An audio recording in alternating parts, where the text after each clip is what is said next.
and community empowerment, or FACE. We say we strive to bring the face of God through service and lift those who are faceless. Over the past 20 years, we've had over 800 partners from the White House to Fortune 500 companies in bringing hope and resources for not just City of LA, but for many throughout the country. I remember the LA riots, a time when I was a USC MBA student, and I saw on TV our community and our city break down. And I saw particularly the Korean community kicked out and crying. And I remember thinking, why aren't there others to cry with us?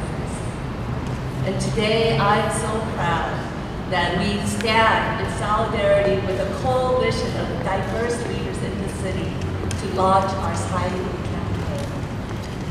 April 29, 1992 is forever imprinted in the minds of so many of us who witnessed the LA riots. It was a time of great pain, with the failure of justice, protection, and peace that was expected from our leaders. With over 3,600 fires, 3,000 destroyed businesses, 12,000 plus arrests, 63 lives lost, $1 billion in property damage, and over 500 federal troops having to intervene to restore peace. The city of LA and our country was not doing well.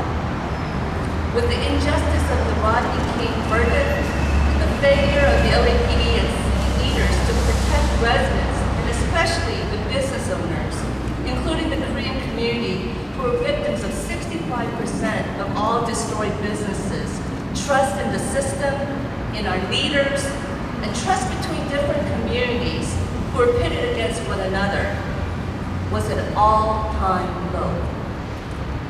SAIGU, which means 4 to 9 or April 29 in Korean language, the day the riots broke out, is a painful memory, an ugly memory in our city and country's history.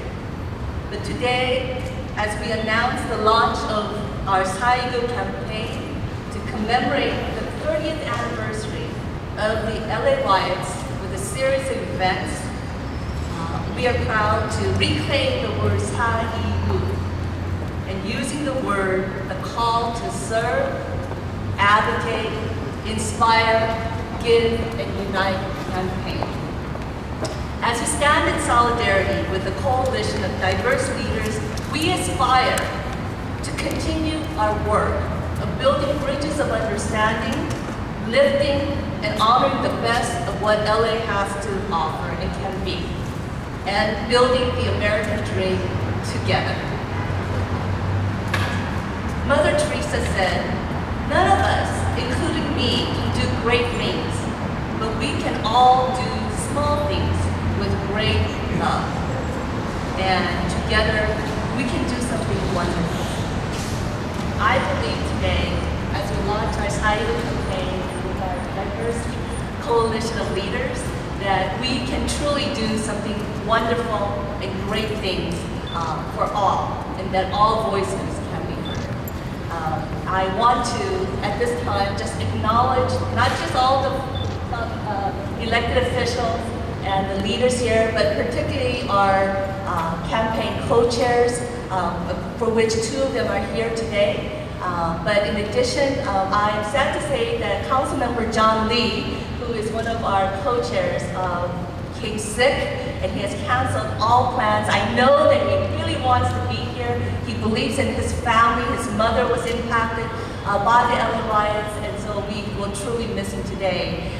We will be announcing at the end of our campaign all the different things that we will be doing, including a prayer breakfast, interfaith prayer breakfast this Friday, as well as our big closing event at the end of the month, April 29th at Tapestry LA Church. And so at this time, it is my honor to have with us the mayor of our great city, Mayor Eric Garcetti, who has again been leading the charge, and I'm sure that he carries a great burden in doing good for all of us. And so again, thank you, Mayor Eric Garcetti, for standing with us today. Let's give it up for Henry. You're such an amazing angel in the City of Angels. I thank you for your friendship. I thank you for your activism.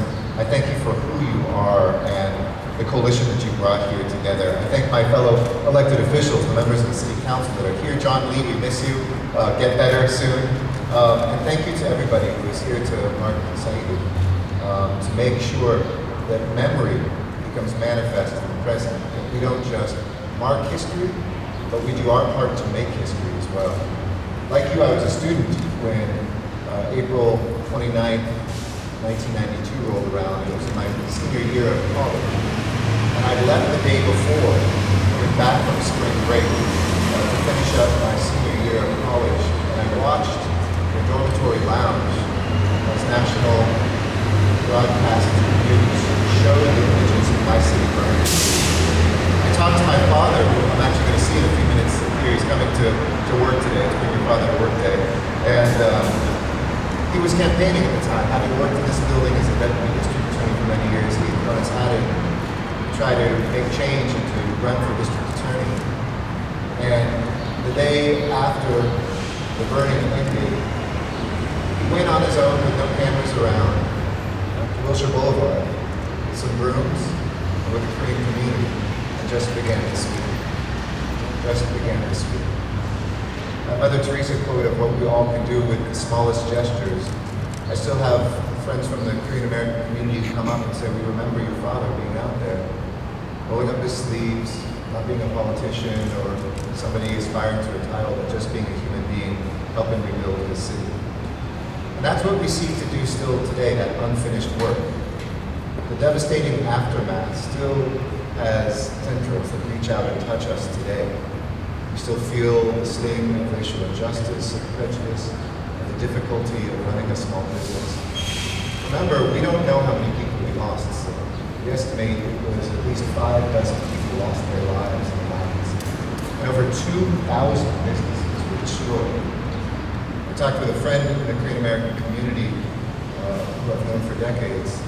His father had one of those businesses, and he talked about what it was like to stand on the rooftop, trying to guard everything that his family had struggled for as a teenager. And he told me a few years ago he's never slept well since. In other words, we carry this trauma in our bodies, in our souls, in our city for a long time. But how do we get rid of trauma? By talking about it, and then by building something better. By making sure that we spread economic progress. That we build, let's see this LA logo as part of the LA is for Everyone campaign in the face of the rise just in the last 2 years of anti-LGBTI violence and hate crimes of any sort. We come together, so when the Muslim community is attacked, the Jewish community is there. When the Korean community is attacked, the Christian community at large comes together. We make sure folks never feel alone. Because as we saw during the pandemic, we are strongest when we come together. I saw the most beautiful city emerge in the toughest of times these last 2 years. So in this City of Angels, let's take this moment, this 30th anniversary, to reflect on the past together and double down on all that we've done. And I'll end with a story that I heard the first day at E-Church when a candidate named Barack Obama was coming through town. Stevie Wonder showed up. He was away at Underdog, and a few of us assembled there on what was then, in the math right, the 20th anniversary, I believe, of the riots and the unrest. He told the story of a pregnant woman who had gotten shot in the violence of those days, and how the bullet had lodged itself right by her spine. And the doctors looked at it and they said, if we operate, you may die, and the baby may die as well. So they did what they could to cauterize it, to protect it, to save her from, dying. And she made it. But Barack Obama talked about how that bullet was a metaphor. For even though the baby was born and she survived, she still carries it around with her every single day as a reminder of what happened in those dark days. So let us bring that light. Let us remind ourselves that we still carry that pain around and do everything we can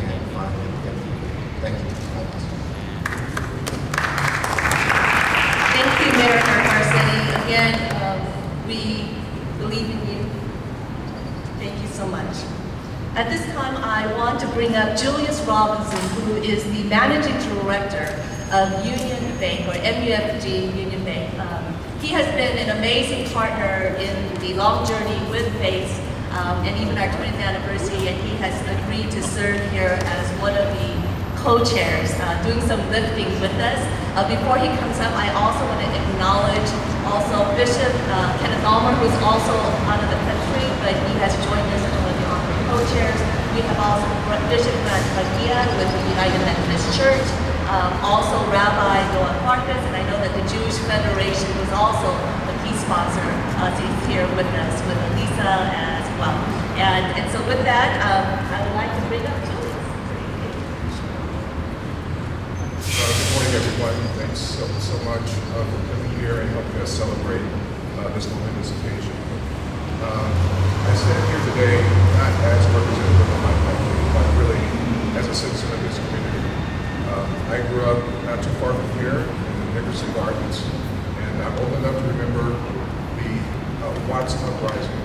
And as I thought about this coming here today, I reflected on really what spawned that event, and then also the LA riots. And they were remarkably the same. So much time has passed and we wind up revisiting the same things. That's why I chose to be here with Ida. I think she is opening up the door to dialogue is so important. What I've come to appreciate is that the lack of understanding was really one of the things that bred contempt in the community. And so we must talk to each other. We must step forward. We must try to understand our differences and embrace them for what they are. What you see behind me is a multi-color mosaic of different cultures, reflections, and ideologies. It's important that we understand and that we respect them. And that's why what we're doing today is so very, very important. So, on behalf of FACE, MUFG Union Bank, and more importantly myself, I'm so gratified to be here. Thanks for allowing me to be a part of it.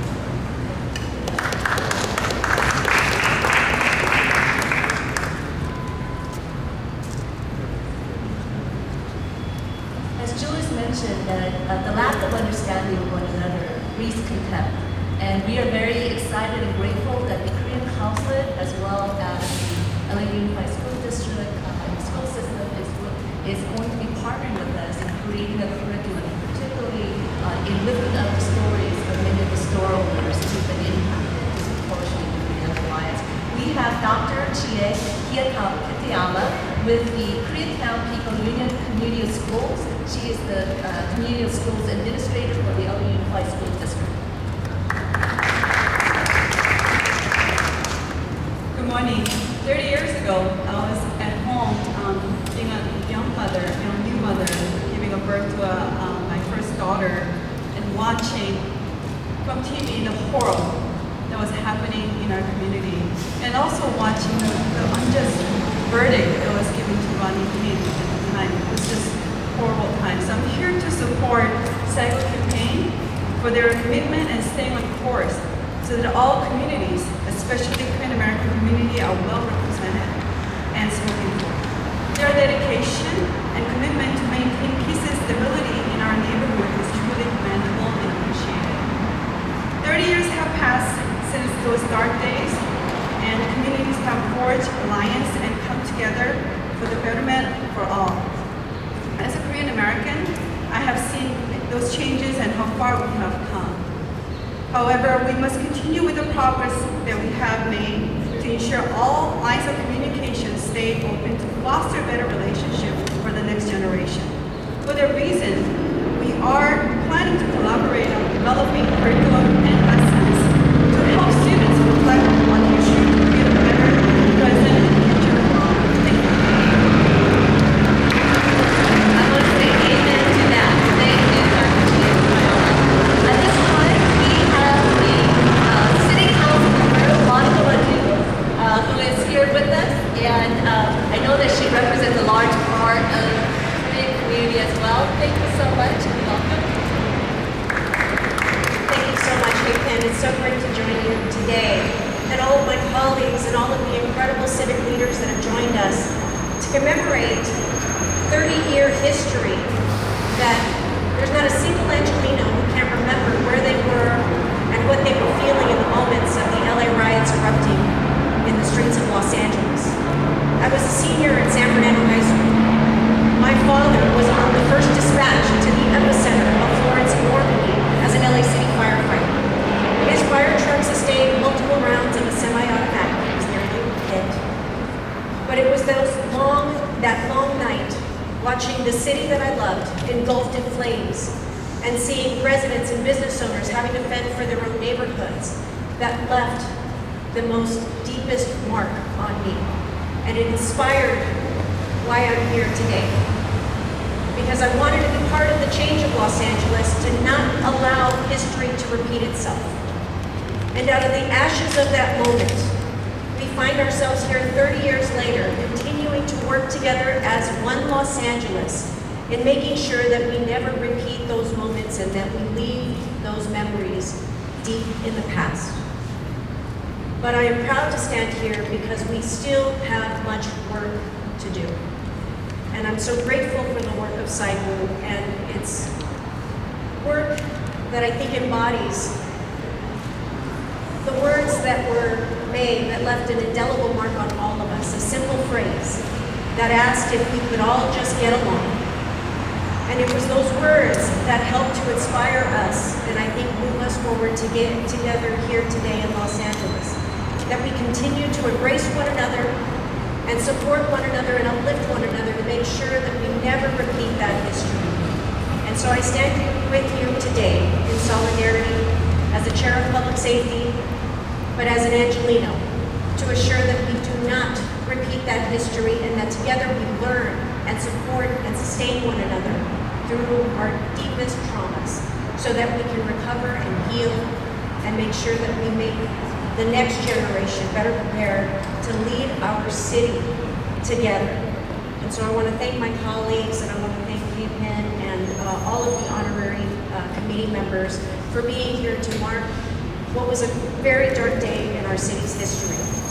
But to know that together we are stronger and that we need to continue to uplift one another and support one another. And we saw, as the mayor said, through the course of the pandemic, we saw the very best of humanity uplifting one another. And I just hope and pray that we will continue to aspire to be a better Los Angeles through the work of this incredible collaboration. Thank you so much. So I see so many stories are being lifted up that I think needs to be told, and that is part of the goals of the SAIGU campaign. At this time, I would like to invite Nadia Ali with Operation Hope, but in addition to that, he's just been an amazing friend who has stood side by side with us. So Nadia Ali, thank you. Good morning. It was 30 years ago that Los Angeles experienced one of the darkest days in American history with civil unrest that caused property damage over $1 billion, 63 lives lost. And 30 years later, I'm here to say I'm sorry. I apologize to the Korean American community for the role I played in that calling for unity 30 years ago and for peace. It was because we were angry at the murder of Latasha Hollins, a 15-year-old child by a Korean merchant, and we had a right to be angry. But what we didn't have a right to do was turn on our fellow Angelino, cause property damage, cause so much hurt and pain and damage to our Korean American community. So for that, I want to apologize for my role in that calling unity, and also for many people in South LA who are like-minded, like myself, being a close friend of the Rodney King family and the family of Latasha Hollins. And I told them I was invited to speak today. They were happy because they're all for healing. And that's what we should be, calling for healing and unity. So Pen, you're my sister. I love you. And you know, we're about unity, we're about peace in LA. And I'm grateful for second chances. So thank you, Mayor Garcetti, for my second chance.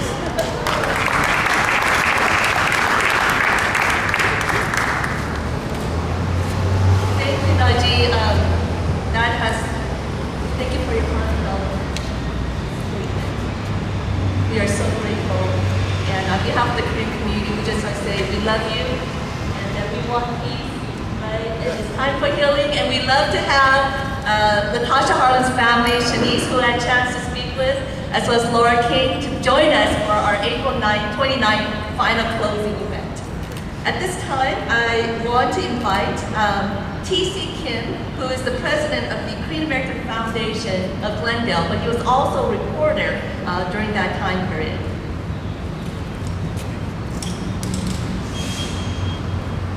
Good morning, everyone. The Korean American Foundation and Korean American Studies Education Foundation is pleased to join Face LA for the SAIGU 30 campaign. Like Hapen said, during the riot, I was working as a reporter for Korean Journal and Korean community leaders like many of you. I didn't know what I was going to get into. I had my camera on and went out to the streets. It was like you're in the middle of an post-apocalyptic movie. It was a war zone. The sky was filled with gray smoke, debris on the streets. There was no law.